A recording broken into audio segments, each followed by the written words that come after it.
Kaya mo bang ipagpalit ang lahat ng meron ka para sa isang nakakaakit at nakakahumaling na tagumpay? Iba-iba raw ang tao, sabi nila. Iba-iba raw tayo ng kailangan. Iba-iba raw tayo ng priority sa buhay. Pero ikaw ba, mas gugustuhin mo bang magpaakit at magpasilaw sa isang tagumpay kaysa sa magkaroon ka ng masaya, buo at mapagmahal na pamilya? Nako, isang kwento na pihadong merong makakarelate dyan ang isishare ko sa inyo ngayong araw na ito. Isang kwento ni Tatay Ramon. Kaya eto na, huwag na nating patagalin pa dahil alam kong excited ka na dyan. Eto na ang ating tampok na kwento. Dito lamang sa inyong paboritong programa, ang Dear Mama Mia.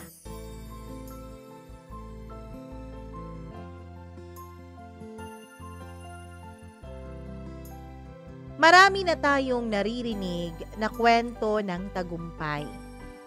Marami na tayong narinig na kwento ng pagtataksil, kwento ng pagtatraidor, at kwento rin ng paghabol ng mga pangarap. Pero paano kung ang pangarap na hinahabol mo ay may hinihiling na malaking kapalit? Magiging sapat ba ang pag-abot mo sa pangarap na ito para wag mong pagsisihan ang mga iyong isasakripisyo? Dear Mama Mia, isang magandang araw sa inyo at sa lahat ng mga tagapakinig ninyo. Isa po ako sa araw-araw na humahanga, lalong-lalo na sa paraan mo ng pag-deliver ng mga storya ng inyong mga tagasulat. Isa ka po sa pinakahinahangaan kong tagapagkwento, Mama Mia. Bawat kwentong inilalahad mo po, meron at meron akong natutunan. Kaya naman, bilang nakakatanda dito sa channel na ito, hindi ko alam kung ako ba ang pinakamatanda, pero may katandaan na rin ako. I-share ko ang akin pong naranasan para naman kahit papaano ay inyong mapagkuhanan at mapagpulutan ng aral. Ako si Ramon, 52 taong gulang na. Mag-isa ako sa isang maliit na kwarto sa Paco, Maynila. Maingay ang paligid. Bungguan ng tricycle, sigawan ng mga bata sa kalye. Meron ka pang maririnig na talsik ng mantika mula sa maliit na karinderya ng kapitbahay. Eto na ang mundo ko ngayon. Eto na ang tinitirhan ko ngayon. Wala akong asawa. Wala akong anak sa aking piling. Walang kahit na sinong nagsasabi sa akin na, pahinga ka na muna pa kapag umuuwi ako ng bahay. Kaya tuwing umaga, sa bawat pagtimpla ko ng instant coffee na nabili ko lang sa tindahan, ay sinusumpa ko araw-araw ang sarili ko. Parehong tanong ang bumabagabag sa utak ko. Parehong tanong ang kailanman ay hindi ko na maaaring sagutin pa. Paano? Paano kung hindi ko sila iniwan noon? Bumalik muna tayo sa nakaraan para inyong maintindihan itong aking naging kwento. 27 pa lang ako nang ikasal ako sa asawa kong si Mira. Isa siyang accounting staff sa isang opisina sa Cubao. Nasa isang maliit kaming advertising firm noon at ako naman ay isang assistant project manager. Kung tutusin, maganda ang trabaho ko at ang trabaho ni Mira. Tahimik lamang si Mira, mahinhin. Hindi siya yung tipo ng babaeng maporma o laging nagpapakitang gilas. Pero may isang bagay na hinding-hindi ko makakalimutan tungkol sa kanya. Ang paraan niya ng kaniyang pagtitig. Parang laging binabasa ang kaluluwa mo at kapag ngumingiti siya, Mama Mia, parang umuuwi ang buong maghapon mo sa tahimik na kaginhawaan at kapayapaan. Magkaiba kami ni Mira sa maraming bagay. Ako ay ambisyoso, mapusok, palaban. Si Mira naman ay kontento sa maliit, simple at tahimik na buhay. Pero kahit na ganoon, kahit magkaiba kaming dalawa sa lahat ng bagay, ay nahulog pa rin ako sa kanya. At siya rin naman ay nahulog din sa akin. Hindi ko alam kung bakit, pero tinanggap niya ako ng buong buo. Kahit na kabaliktaran ako ng kanyang buong pagkatao. Naging kami, nagkajowa, hanggang sa nagpakasal kami ng simple. Hindi lang dahil sa gusto niya ng simpleng kasal, Mama Mia, kundi dahil wala rin naman kaming perang pang church wedding. Kaya civil na lang muna. Umuupa kami noon sa isang apartment sa Kamuning. Mainit, masikip, at may butas pa sa kisame na tumutulo at umaagos talaga tuwing malakas ang ulan. Pero kahit na ganun, masaya naman kami sa aming pagsasama. Masaya naman kaming dalawa sa buhay mag-asawa. Pagkatapos ng 1 taon ay dumating ang aming panganay sa amin na si Jessie. Hindi kami handa nung dumating ang panganay namin, Mama Mia. Wala kaming ipon. Pero nang una kong marinig ang pag-iyak ng anak ko sa delivery room, para akong nalunod sa damdaming hindi ko pa nararanasan sa buong buhay ko. Anak ko to. Anak ko to. Anak, ako ang bahala sa iyo. Yun ang una kong bulong sa tenga ng anak ko habang buhat-buhat ko siya. Nakabalot pa siya noon sa asul na lampin. Pagkalipas ng 3 taon ay dumating naman ang bunsong si Mila. Mas maliit, mas mahinhin. Pero pareho pa rin ang epekto ng kaniyang pagdating sa naging epekto ng pagdating ng panganay naming si Jessie sa akin. Binago nila ako. O akala ko lang pala na binago ako ng mga anak ko. Mama Mia, dahil habang lumalaki ang 2 kong mga anak, ay mas lalong naging malalim ang gutom ko sa tagumpay. Araw-araw akong maagang umaalis sa bahay. Sumasakay ng MRT, bumababa sa Ortigas, nagkakape ng instant coffee sa pantry ng opisina habang nagbabasa ng mga business articles. Nagpe-prepare ng presentations kahit hindi naman ako ang presenter. Bakit kamo? Dahil gusto kong mapansin. Gusto kong makikita nila ang angkin kong galing. Gusto kong makita ng mga boss ko na gusto kong matuto. Nauhaw ako sa tagumpay at uhaw ako sa kaalaman.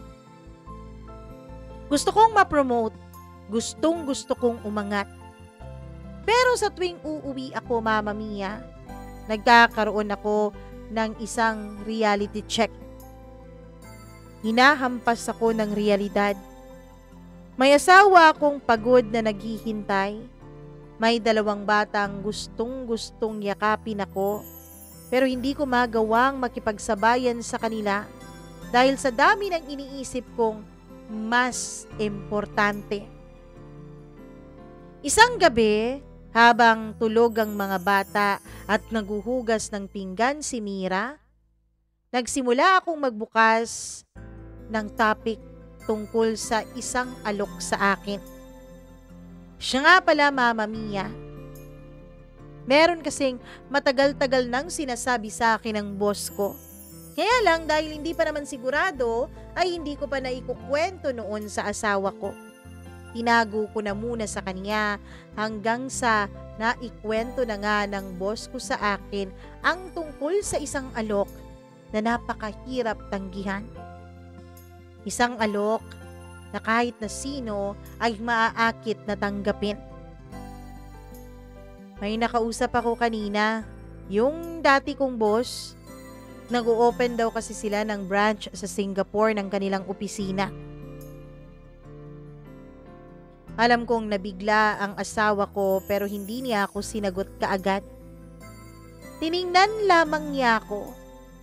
Madiin ang tingin na yon. Huminto siya sa ginagawa niyang paghuhugas ng mga pinggan. At isang salita niyang tanong. Baka kailangan nila ng project lead. Malaki raw ang magiging sahod. Di hamak na mas malaki kaysa sa sinasahod ko ngayon. Alam mo, ang kikitain ko dito ng 5 taon, kikitain ko lang doon ng wala pang 1 taon. Tumango siya. Tahimik. Pero hindi yun pagtanggap, alam ko, Mama Mia. Yun ay pagtitimbang. Tinitimbang niya ang loob niya. Tinitimbang niya ang kaniyang reaksyon sa aking mga sinabi. Gusto mo nang iwan kami ng mga bata? Tanong niya. Diretsyong tanong na para bang sundang sa dibdib ko. Pagkatapos niyang tanungin sa akin yun ay napalingon ako sa mga anak ko. Hindi ko naman kayo iiwanan eh. Magtatrabaho lang ako doon. Mag-iipon lang ako doon. 1 taon lang o 2. Kasi kapag may sapat na akong ipon, babalik din ako dito. Ramon, alam mo ba kung gaano kabilis lumalaki ang mga bata ngayon? Alam mo ba kung gaano kabilis lumaki ang mga anak mo sa loob lang ng 1 taon? Sabi niya na halos pabulong na dahil nagtataka na rin noon ang mga anak naming 2. Alam mo bang hindi mo na mababalikan ang mga oras kapag wala ka sa tabi nila? Alam mo bang hindi mo na mababalikan sila na para bang walang nangyari? Tumahimik ako sa mga sinabi niya, Mama Mia. Hindi ako sumagot. Alam ko namang tama ang asawa ko at alam ko rin na wala na akong panalo sa usapang iyon, lalo na kung mga anak ko na o mga anak na namin na ang pinag-uusapan. Meron sa loob-loob ko, Mama Mia. May isang tinig na paulit-ulit na sumisigaw sa akin. Kapag nagtagumpay ka, Ramon, matatanggap ka din nila. Matatanggap din nila ang magiging desisyon mo. Kapag naging milyonaryo ka na, madali na lang para sa kanila na mapatawad ka sa gagawin mo. Mama Mia, may mga gabing kahit tulog ka, alam mong may mali. May mga gabing malamig na malamig ang pakiramdam mo kahit naman tag-init ang panahon. Gabing kahit magkayakap kayong dalawa ng asawa mo, ay parang may pader sa pagitan ninyong dalawa. Iyon ang pakiramdam ko noong gabing huling natulog ako sa tabi ni Mira. Bispiras ng pag-alis ko pa Singapore iyon, Mama Mia. Tahimik kaming kumakain. Sina Jessie at Mila ay tulog na. Si Mira naman, Nililinis pa rin ang mesa habang tapos na kaming kumain. Ako naman noon ay nakaupo lang sa sofa. Tangan-tanga ng boarding pass at mga papel ng kontrata. "Anong oras ang alis mo bukas?" tanong niya habang pinupunasan ng lamesa namin. Nagtatanong siya at kinakausap ako pero hindi man lang niya ako tinatapunan ng tingin. 6:00 ng umaga. Kaya dapat nasa airport na ako 4:00 pa lamang ng madaling araw. Tumango lang siya. Walang tanong kung sino ang kasama ko. Walang tanong kung sino ang susundo sa akin roon. Wala ring tanong kung may balak ba akong tumawag kaagad pagdating ko sa Singapore. Hindi ko alam, Mama Mia, kung pinipigil lang ba niya o ubus na rin talaga siya. Ilang beses kasi talaga naming pinagtalunan ng tungkol sa bagay na yon. Ilang beses ko siyang kinumbinsi na aalis ako at mag-iipon para sa pamilya namin. At ilang beses din niyang pinaliwanag sa akin ang tungkol sa mga bata. Ang tungkol sa panahon na pwedeng hindi ko na mababalikan pa. Pero Mama Mia, ang nasa isip ko nung mga panahon na yon, hindi niya talaga ako maiintindihan kasi hindi siya ang padre de pamilya. Hindi siya ang namumroblema sa kakaisip kung may maganda bang kinabukasan ng mga anak namin.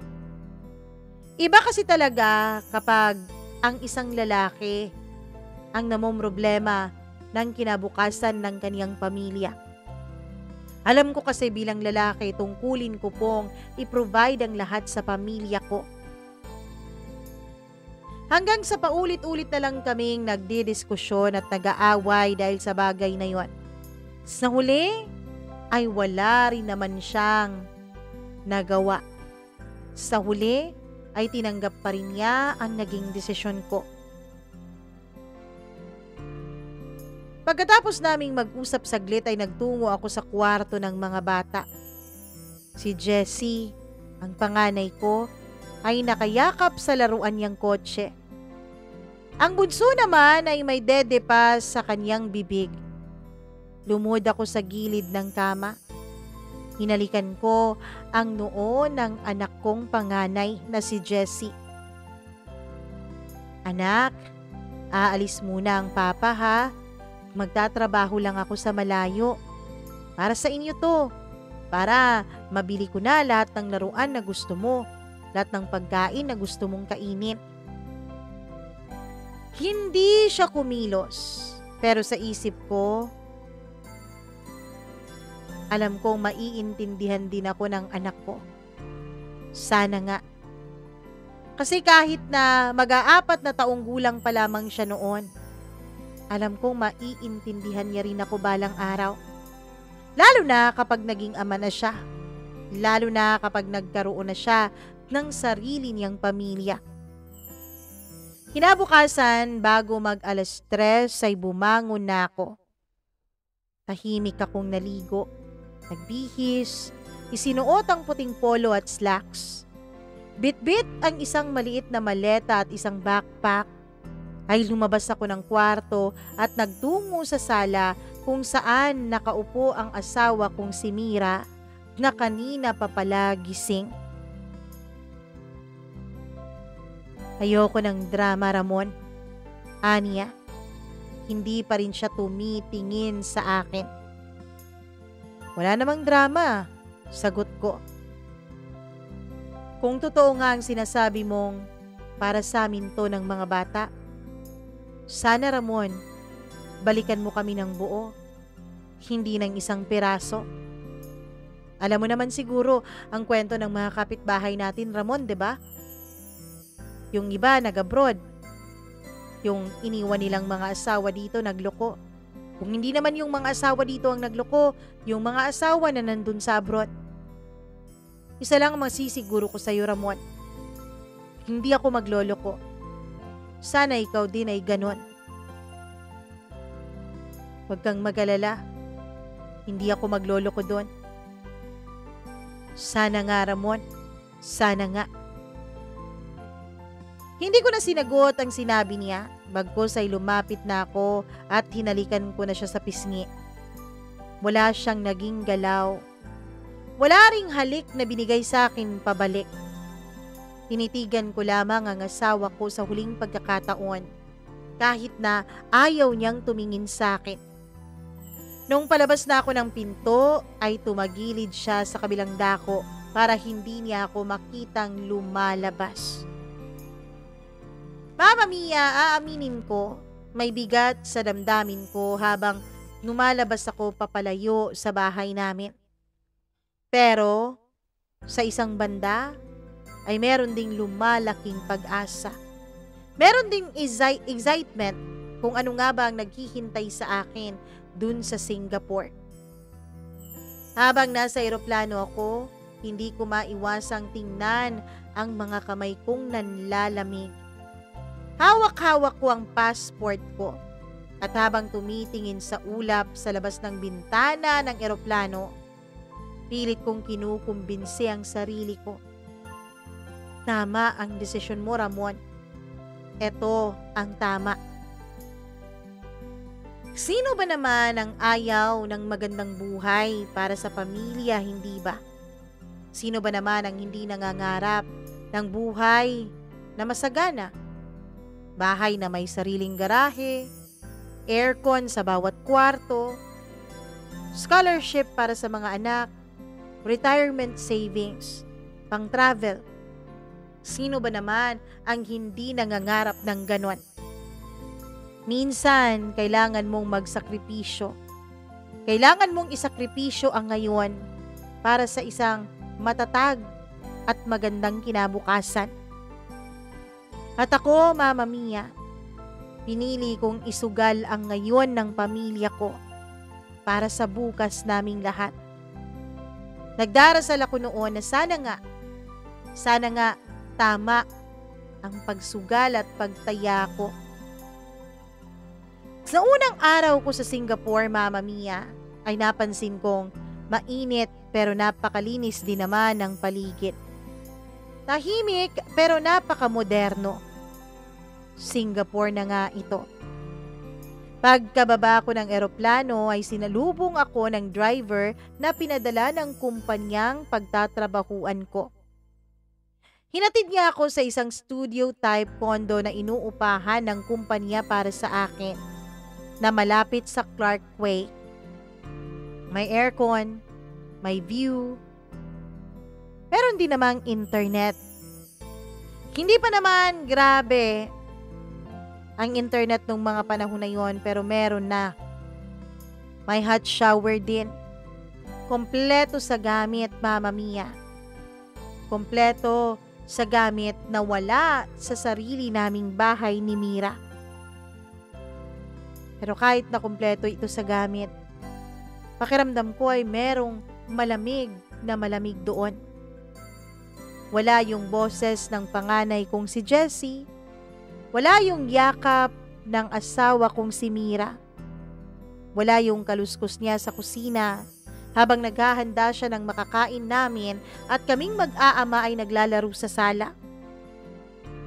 Naglakad ako pa uwi mula sa grocery store kinagabihan ng araw na yon. Dala-dala ang instant noodles at 2 lata ng Tiger beer. Naisip ko, sa loob ng 2 linggo, makakasanayan ko rin to. Sa loob ng ilang araw, masasanay din ako sa buhay na ganito. Pero habang naliligo ako, Mama Mia, pumatak ang mga unang luhang hindi ko inaasahan. Pumatak ang luha sa mga mata ko. Nagdrama ako sa banyo nung una akong naligo dun sa banyo ng inuupahang kondo para sa akin.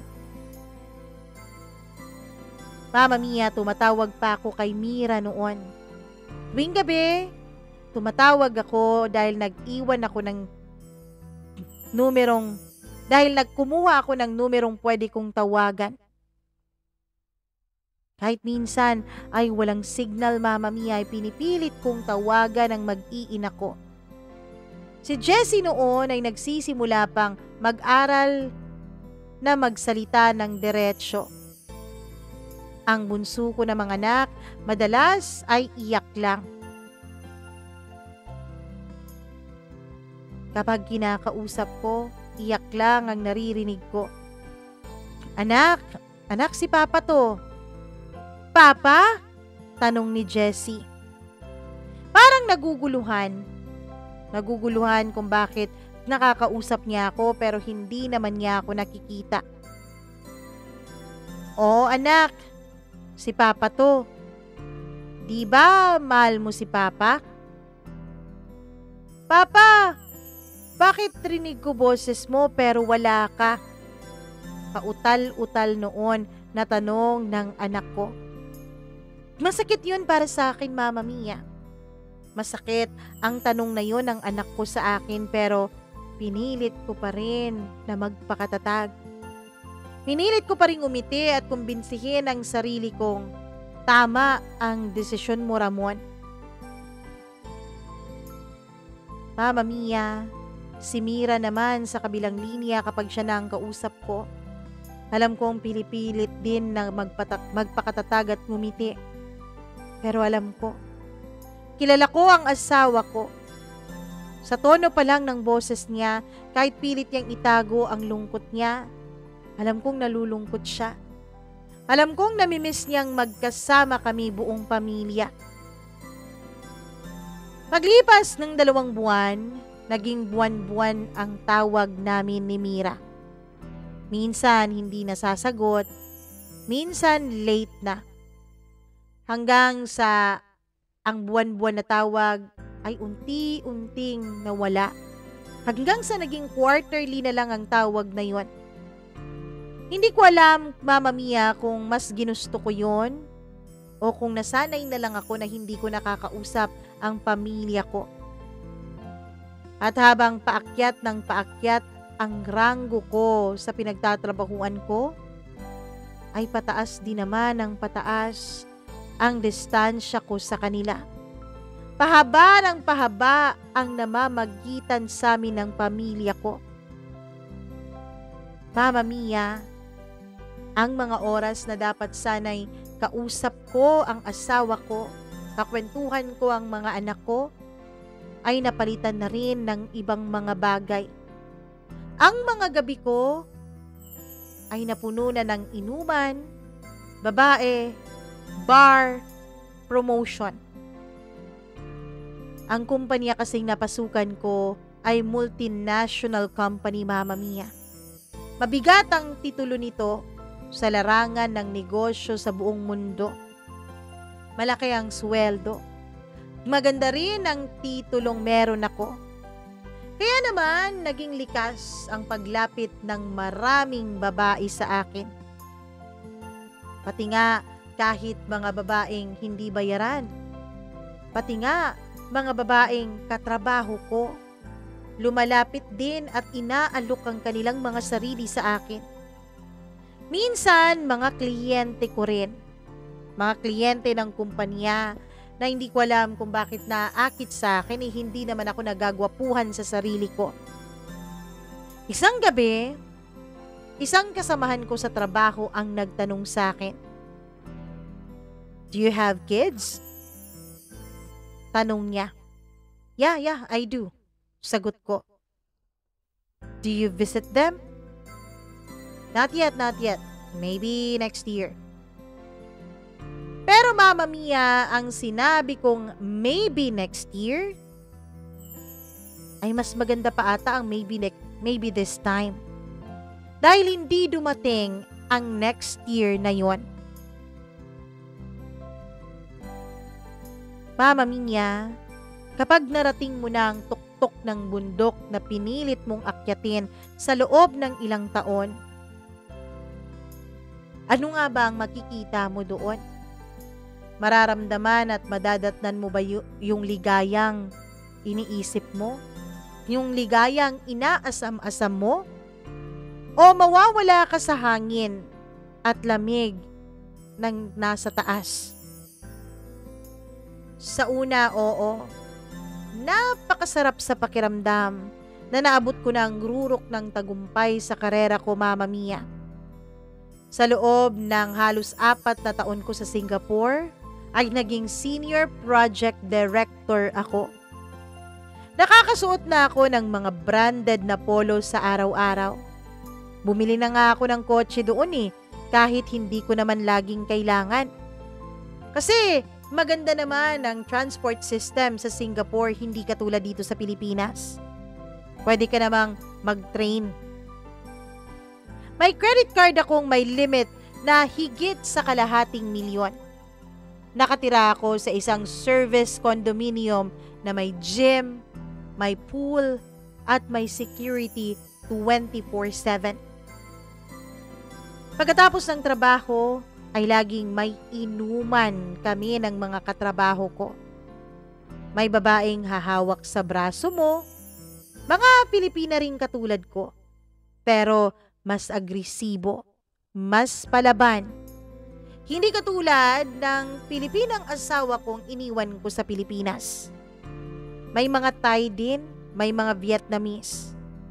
Lahat pwedeng puntahan, lalo na kung may pambayad ka.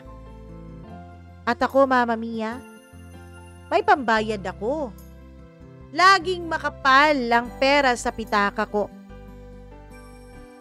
Hindi ba, boss, masama yan sa pamilya mo? Yang paggastos mo ng ganito?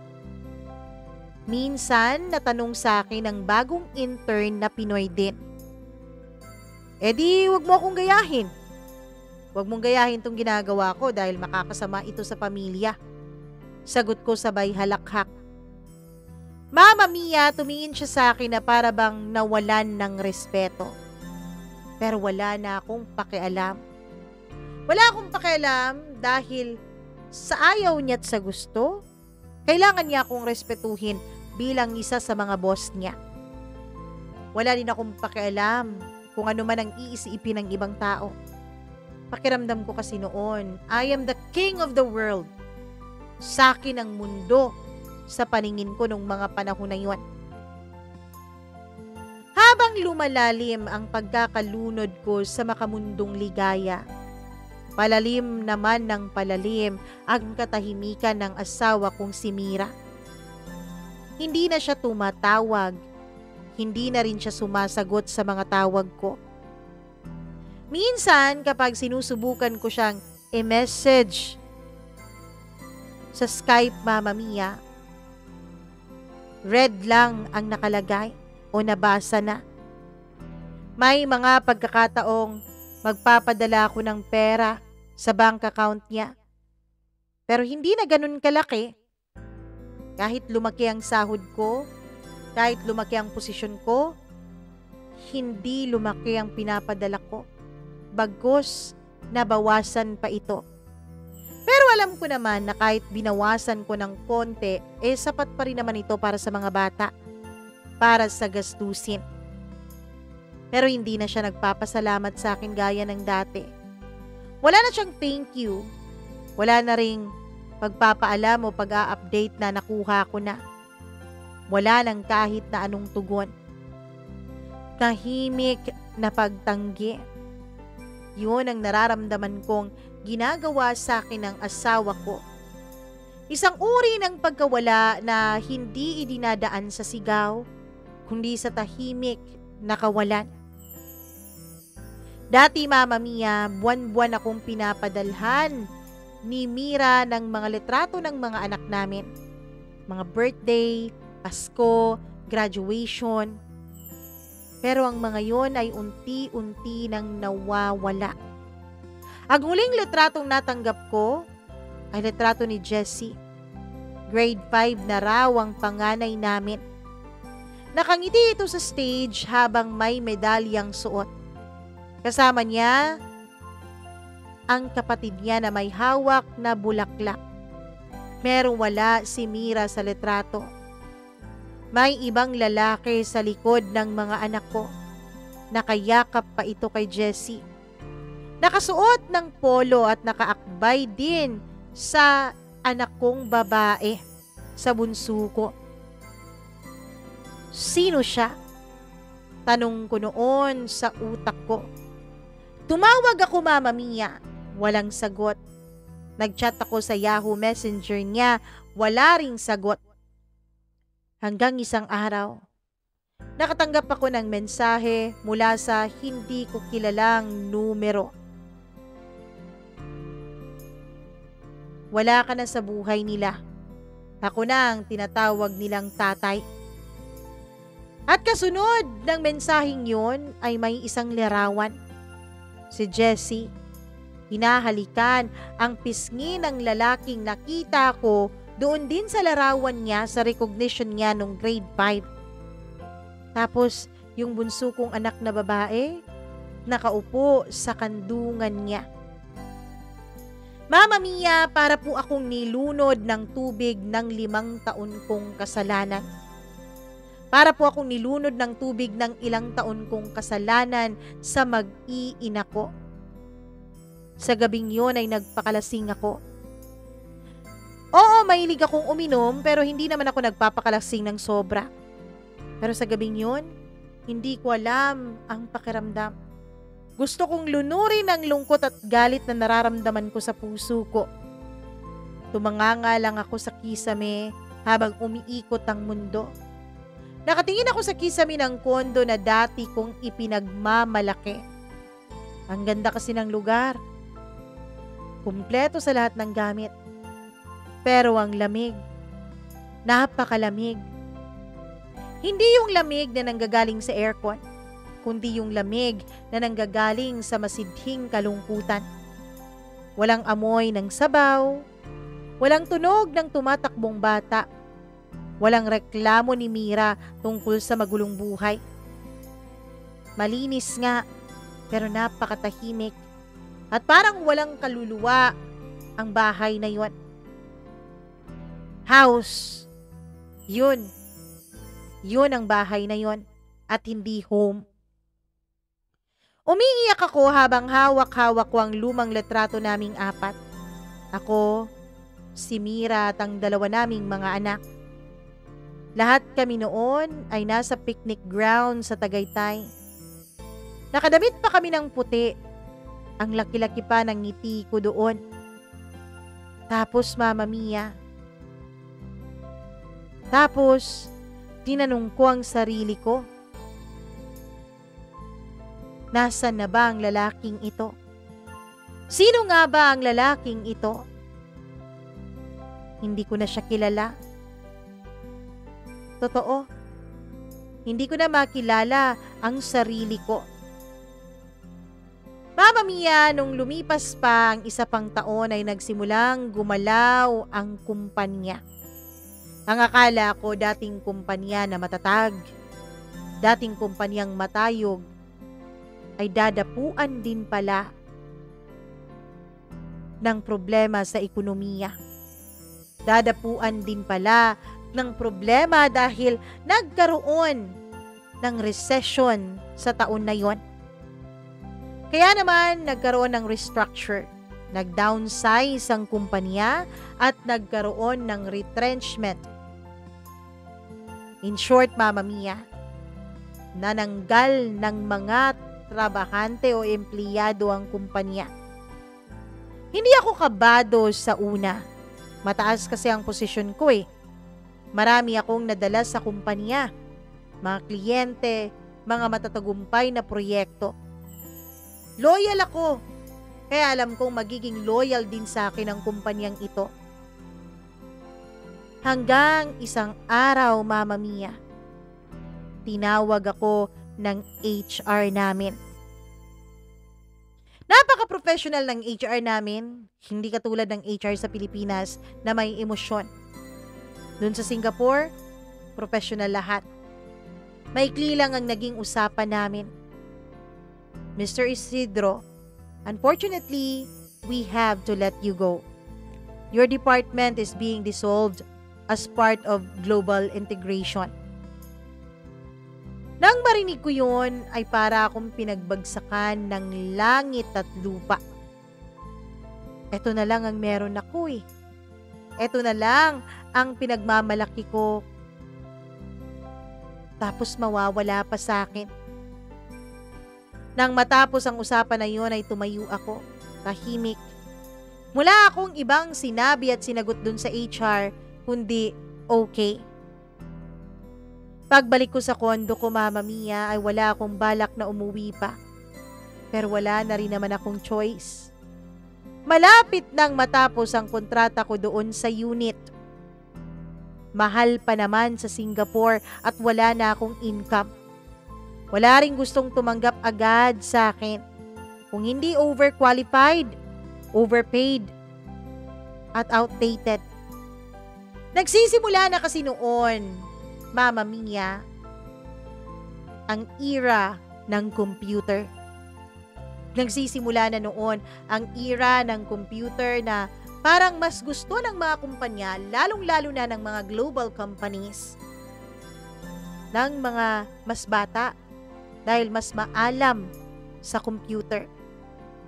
Wala nang tumanggap sa akin, in short. Dala ang 2 maleta, bumaba ako ng NAIA. Walang ni isang sumalubong. Wala ring babalikan. Kaya naman, nauwi ako sa isang dorm-style apartment sa Paco. Mula sa tuktok ng gusali, mula sa tuktok ng tagumpay, mula sa tuktok ng karangyaan, bumalik ako at bumagsak ulit sa lupa. Mama Mia, mainit sa Pilipinas, mainit at maalikabok. Hindi kagaya sa Singapore na laging kontrolado ang temperatura. Naka-aircon sa bawat sulok ng gusali at sa bawat sulok ng unit ko doon. Parang wala kang mararamdamang hirap. Parang hindi mo nakikitang may naghihirap palang lungsod gaya dito sa Maynila. Pero sa Pilipinas, bawat hakbang mo, bawat linga mo, bawat lingon mo, dama mo ang bigat ng buhay. Pagbaba ko sa NAIA, bitbit ko ang 2 maletang hindi na bago. Isang itim at isang kulay pilak na may gasgas pa mula sa pagdaong ko o mula sa pagdaong nito sa baggage conveyor. Sa bulsa ko, wala na akong ATM card na mula sa Singapore. May konti akong dollar cash at isang prepaid SIM card na binili ko sa airport. Mama Mia, masyado kasi akong naging maluho at magasto sa Singapore. Oo nga't malaki ang kita ko doon pero malaki din naman akong gumastos. Waldas kung waldas. Sumakay ako ng ordinaryong taxi. Walang sundo, walang nag-abang, walang palakpak, walang yakap, walang welcome home papa. At hindi ko rin naman inaasahan yun eh. Pagdating ko sa Paco ay nag-check-in ako sa isang apartment na may halagang 6,500 pesos kada buwan na upa. Maliit, napakaliit. Di hamak na napakaliit ito kumpara sa kondo na inuupahan ng kumpanya para sa akin dun sa Singapore. Mainit, wala pang maayos na lamesa, sira ang pintuan ng banyo. Pero may bubong, may kama, at para sa akin, sapat na muna ang mga ito. Mama Mia, ilang araw akong nanahimik sa loob ng maliit na espasyong yun. Hinanamnam ang katahimikan ng kawalan. Pero isang gabi, habang pinagpapawisan ako sa isang maliit at halos sira ng electric fan, ay kinuha ko ang cellphone ko at tinipa ang numerong huli kong natatandaan. Mama Mia, meron kasing isang pinsan noon si Mira na nakakausap ko nung nasa Singapore pa ako. Siya ang nagbigay sa akin ng numero ni Mira. Natatandaan ko yon. Memorize ko ang numero ng asawa ko. Nanginginig ang mga daliri ko habang hinihintay ang sagot. Tumatakbo sa isip ko ang posibilidad na baka may iba na siyang number. O baka naman hindi niya ako sagutin. O baka mas malala pa. Sasagutin nga niya ako tapos sasabihin niyang, huwag ka nang tumawag pa. Ilang ring pa, ay may sumagot na sa kabilang linya. Hello? Boses ng isang babaeng parang pagod pero malinaw pa rin naman. Kahit na matagal ko nang hindi siya kausap, kahit matagal ko nang hindi nakakausap ang asawa ko, ay alam kong boses niya yon. Boses yun ni Mira. Natahimik ako ng ilang segundo bago ako nakapagsalita. Ni Mira? Tumahimik siya. Alam kong naaalala na niya ang boses ko. Alam kong tulad ko, tandang-tanda pa rin niya ang boses ko. Ako to, si Ramon. 1, 2, 3 segundong katahimikan. Bakit ka tumawag? Diretso ang sagot niya at malamig. Walang kahit na anong emosyon. Nandito na ako. Nasa Pilipinas na ako, Mira. Pagkatapos kong sabihin yun ay tumahimik siya ulit. Ilang sandali pa ay nagsalita siya. May kailangan ka ba? Tanong niya. Gusto sana kitang makausap. Kayo ng mga anak natin. Matagal na kaming wala sa bahay na iniwan mo, Ramon. At hindi mo na kami kailangang hanapin pa. May buhay na kami nang wala ka. At okay naman kami. Mira, hindi ko naman kayo gustong gambalain eh. Pero sana kahit isang beses, makausap ko lang sila. Gusto mong ano ha, Ramon? Gusto mong ano? Na mapatawad ka nila? Na mapakinggan kang muli? Patawarin ka para sa halos 15 taon mong pagkawala, ha?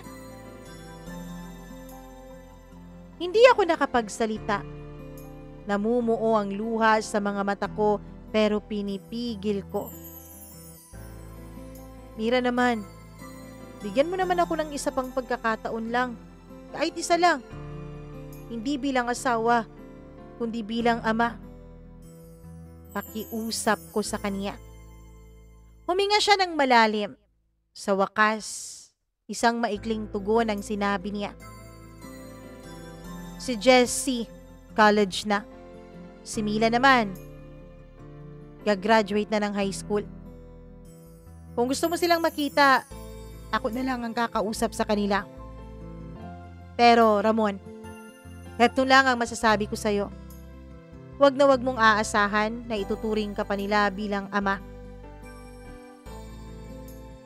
Mama Mia, 3 araw ako noong hindi lumalabas ng apartment.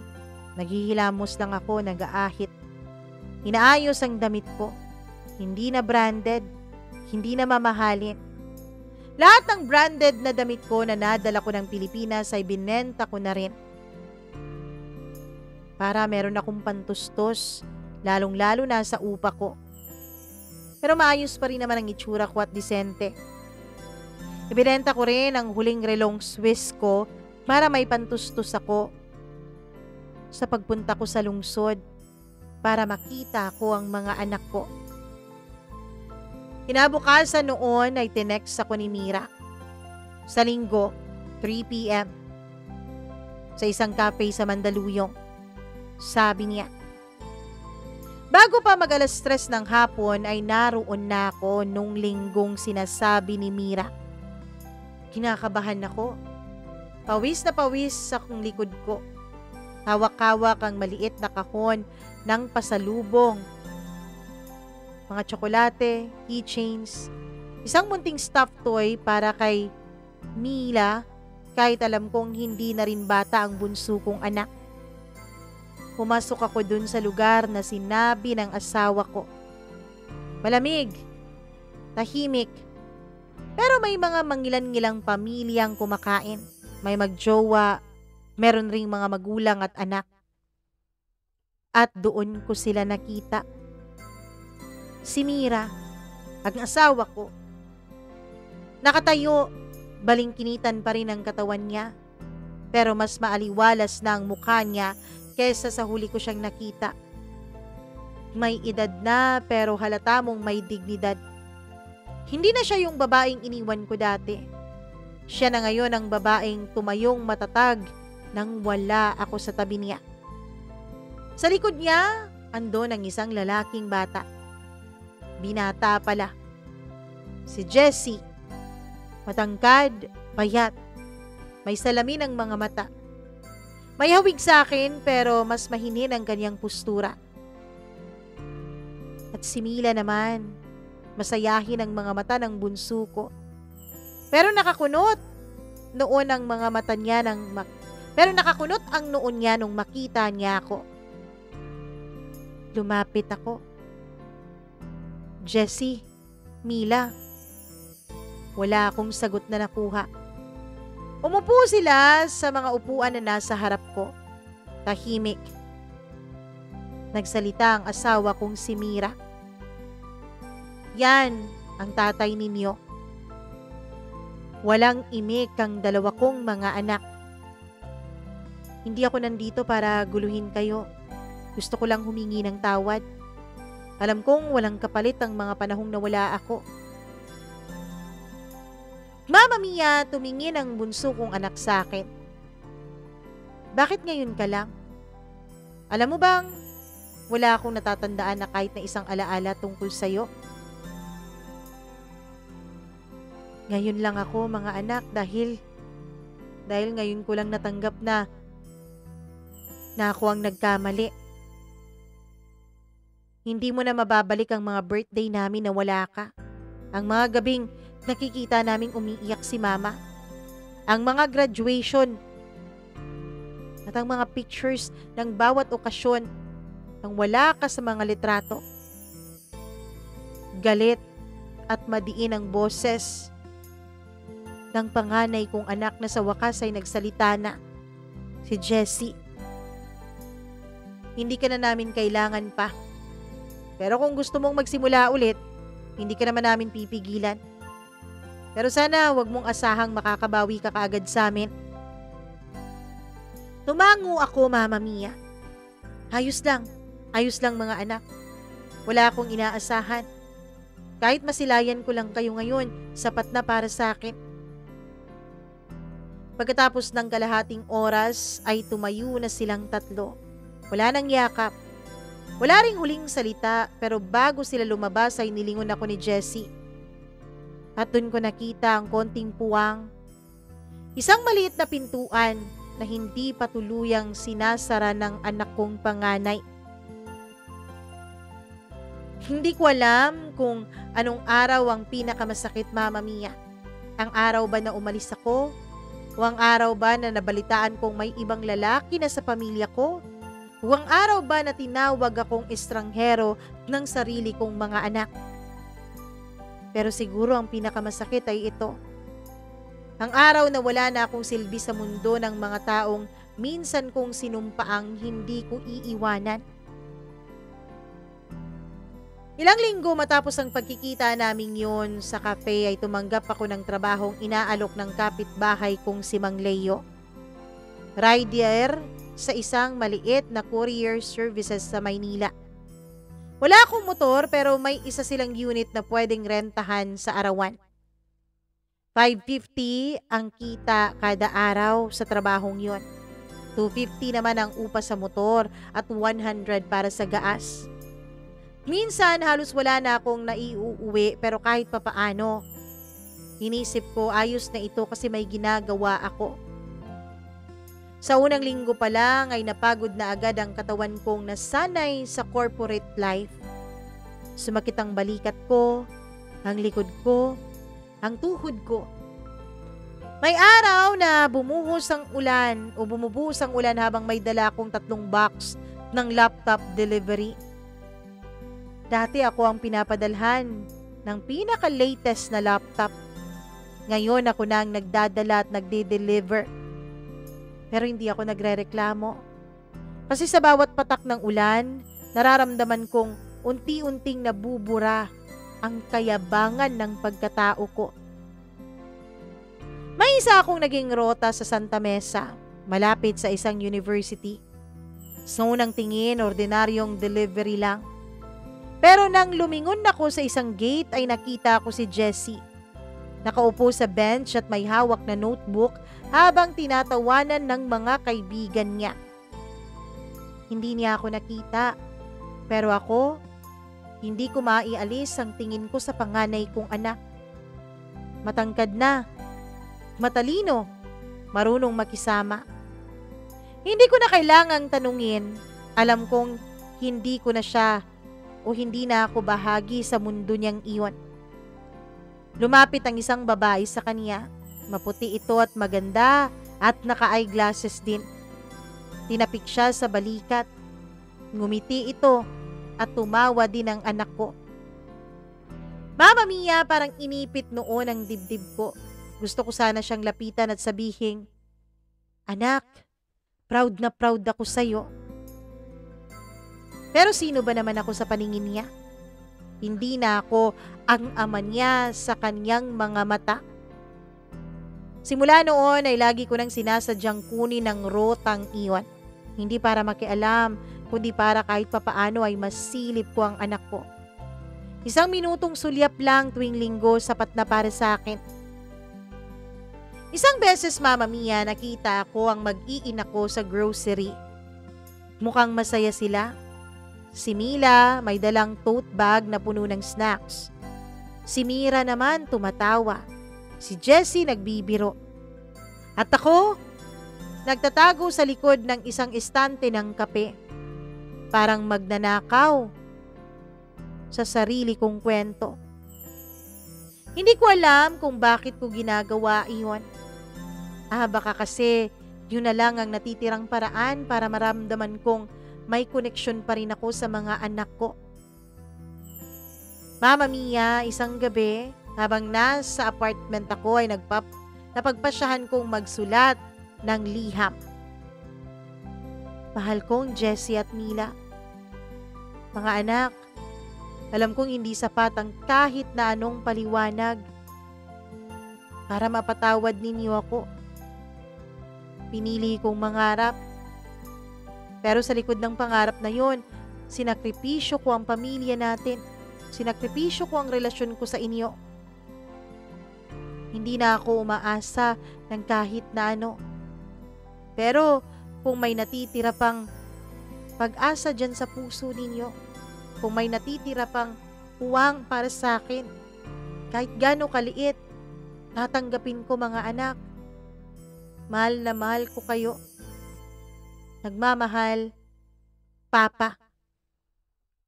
Hindi ko alam kung mababasa nila iyon, pero inabot ko sa isang kaibigan ni Jessie sa campus at nagpakilala ako bilang dating kaibigan ng tatay nila. Umuo naman siya, Mama Mia, at sinabi niyang ibibigay niya raw kay Jessie. Nakilala ko siya dahil isa siya sa mga kaibigang nakita ko doon sa lagi kong pinupuntahang rota. Tahimik akong umalis pagkatapos niyang kunin ang sulat na inabot ko. Mama Mia, lumipas ang ilang mga buwan. Isang text ang natanggap ko mula sa hindi kilalang number. Ako to, si Mila. Nabasa ko yung sulat mo. Sabi ko kay kuya, basahin din niya. Matagal na yung nasa amin pero matagal ko rin bago binuksan. Wala pang sagot ang kuya. Pero salamat dun sa sulat mo at sana ay okay ka. Napahagulgul ako, Mama Mia. Hindi ko napigilan. Sa liit ng kwartong yon ay pinuno ko yun ng luha at ungol ng pagsisisi sa dilim. Lumipas ang mga araw.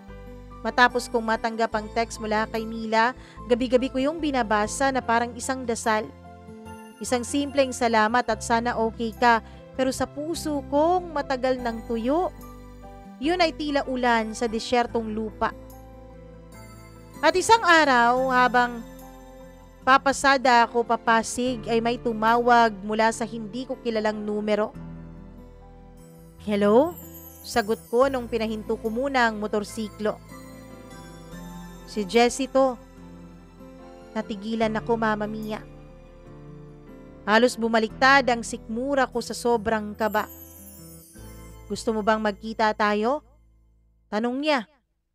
Diretso at walang kadrama-drama. Oo, oo anak, gusto ko. Sagot ko na nanginginig pa sa sobrang kaba at tuwa. Sa linggo, sa Ayala Triangle, alauna. Nagbihis ako ng maayos, maong, puting polo at rubber shoes na isinangla ko dati pero nabawi ko naman dahil nakakaipon ako ng paunti-unti. Nagayos ako ng buhok at nag-ahit. Pero kahit anong bihis, alam kong hindi ko may tatago ang katotohanang isa na akong nilumang bersyon ng sarili kong ambisyon. Pagdating ko sa park, 12:30 pa lang yon. Naupo ako sa bench malapit sa may fountain. Pinapanood ko ang mga batang tumatakbo, naglalaro at naghahabulan. Ilang taon din akong hindi naging bahagi ng ganitong uri ng tanawin. Pagdating ng alauna ay dumating na si Jessie.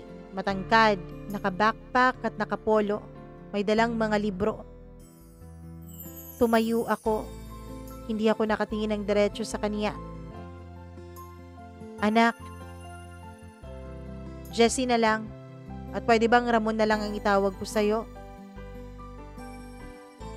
Hindi niya ako tinawag na papa, pero tinapik niya ako sa balikat. Tumabi siya sa akin sa bench. Tahimik kaming dalawa. Na para bang iniisip kung ano nang mangyayari. Tahimik lang ang lahat. Hanggang sa nagsalita na ang anak ko. Hindi ko alam kung ano ang gusto mong mangyari. Panimula niya. Pero gusto kong malaman mo na wala akong galit. Ang hindi ko lang alam ay kung paano bumalik sa dati.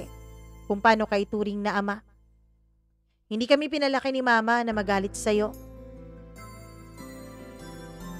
Anak, hindi ko hinihingi na bumalik ka kaagad sa buhay ko. Sagot ko. Gusto ko lang makita mong nagbabago ako.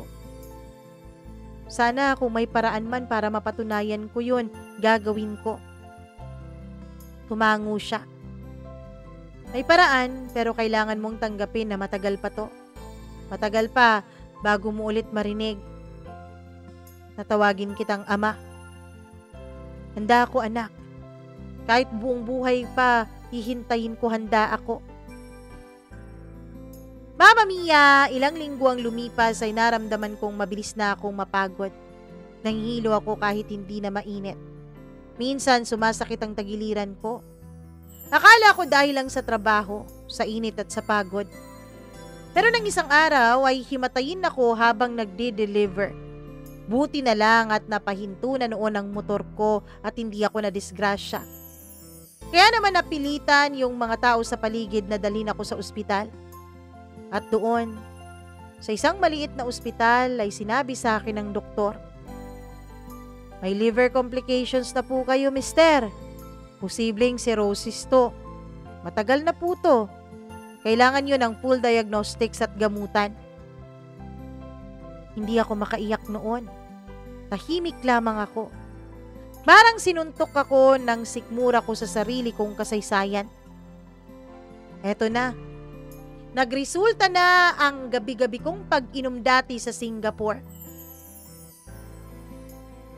Mama Mia, hindi ako umimik. Tinanggap ko lang ang sinabi ng doktor. Walang pag-iyak, walang reklamo.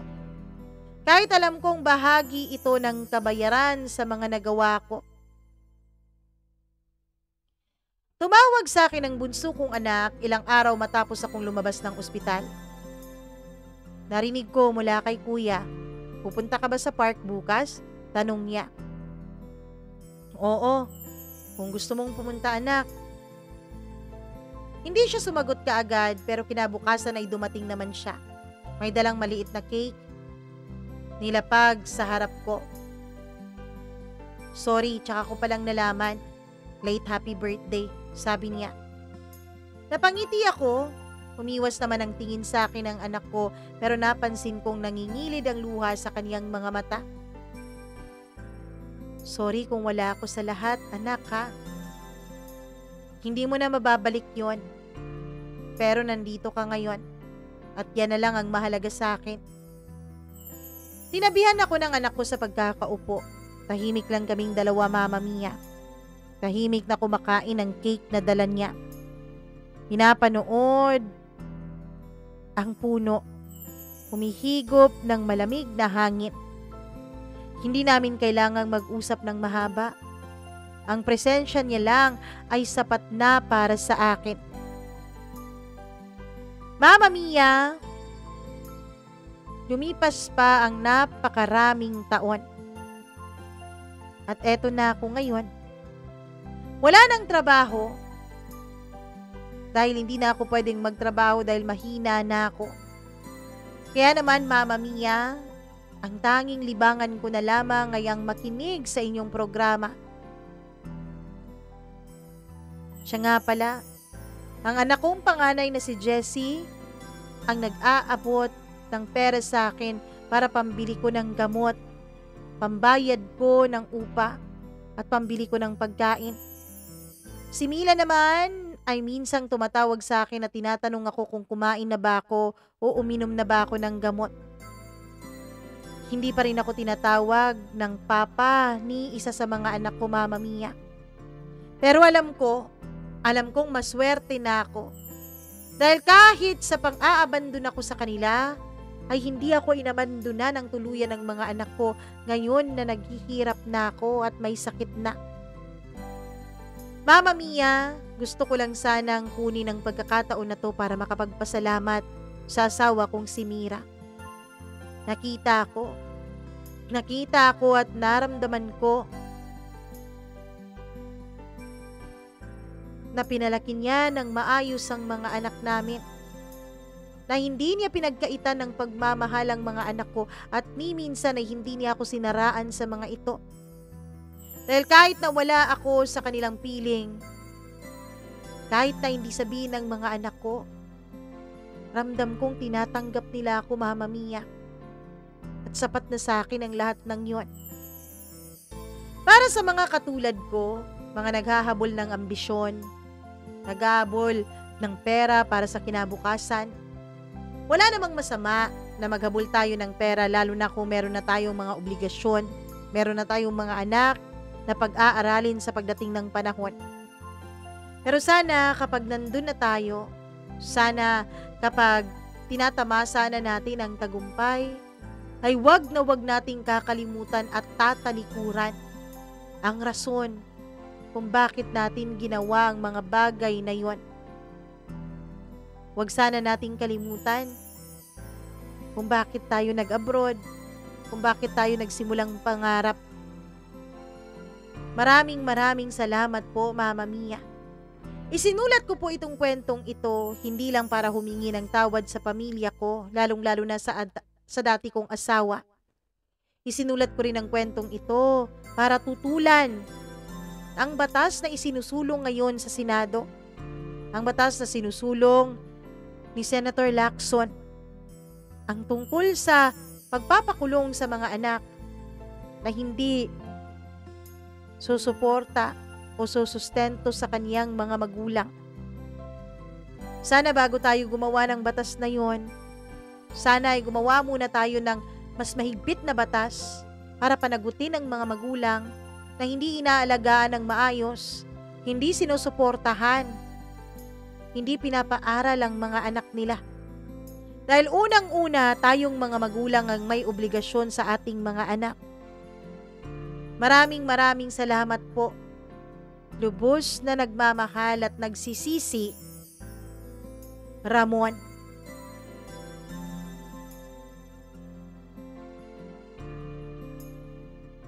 Grabe naman at napakaganda ng huling sinabi mo, Tatay Ramon, na mga magulang ang unang-unang may obligasyon para sa kanilang mga anak. Well, tama ka naman talaga. Tumpak ka dyan. Thank you so much. At masaya ako kahit papaano dahil tinuturing ka pa rin namang ama ng mga anak mo. Dahil kung hindi ka sana susuportahan ni Jessie, hindi niya babayaran ang mga gamot mo, ang upa mo, 'di ba? Ang pagkain mo. At syempre, hindi ka na rin kukumustahin ng anak mong bunso na si Mila. Alam mo, tama ka rin sa sinabi mo eh. Napakabait din at napakabuti din ng asawa mo. Well, no point in blaming you for whatever happened in your life. Wala nang point yun kasi tapos na yun, matagal na. Magpapasalamat na lang ako dahil sa pag-share mo ng kwentong ito. Alam ko na kung hindi man marami, ay may iilan din na matatauhan sa kanilang mga ginagawa sa buhay ngayon. Maraming salamat at hangad naming lahat ang tuluyan mong paggaling at ang tuluyang muling pagkakaayos ng relasyon ninyo sa inyong mga anak. Sa mga nakikinig ngayon at nanonood, nako! Alam ko, maganda ang kwentong ito, kaya i-like at i-share nyo na para naman marami ang makarelate, marami rin ang matuto, at syempre, marami din ang muling magpatawad. 'Di ba?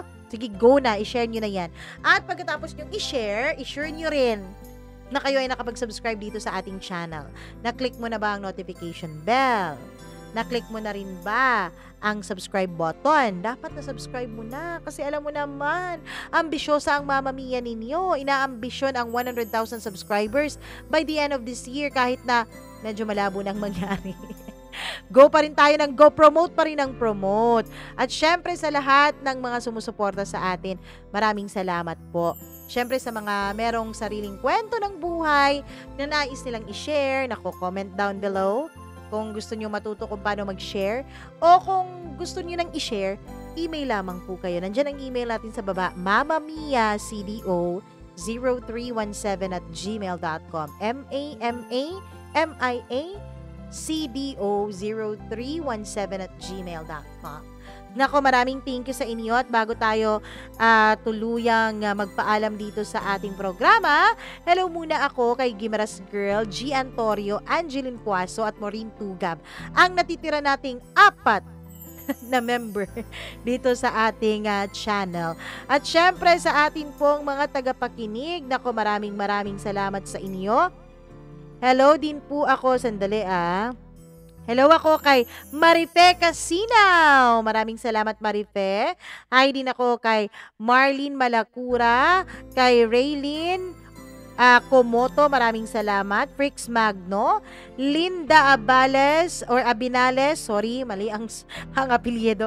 Linda Abinales, hello sa'yo. Rosita Benavides, maraming salamat. Grace Sarmiento, hello rin ako kay Maria Teresa Lacheca, Dina Aliparo, maraming salamat. Hi din ako kay Ramona Gonzalez, Aus Ilias, Gail Easy, maraming thank you. Hello rin ako kay LV Lapot, kay Ma'am Judith McGovern and to her husband, and syempre kay Korea Aspirant. Maraming salamat at nag-share pa siya talaga ng kanyang blessing sa ating super chat. Ayun, na 3,001. Grabe naman. Thank you so much po.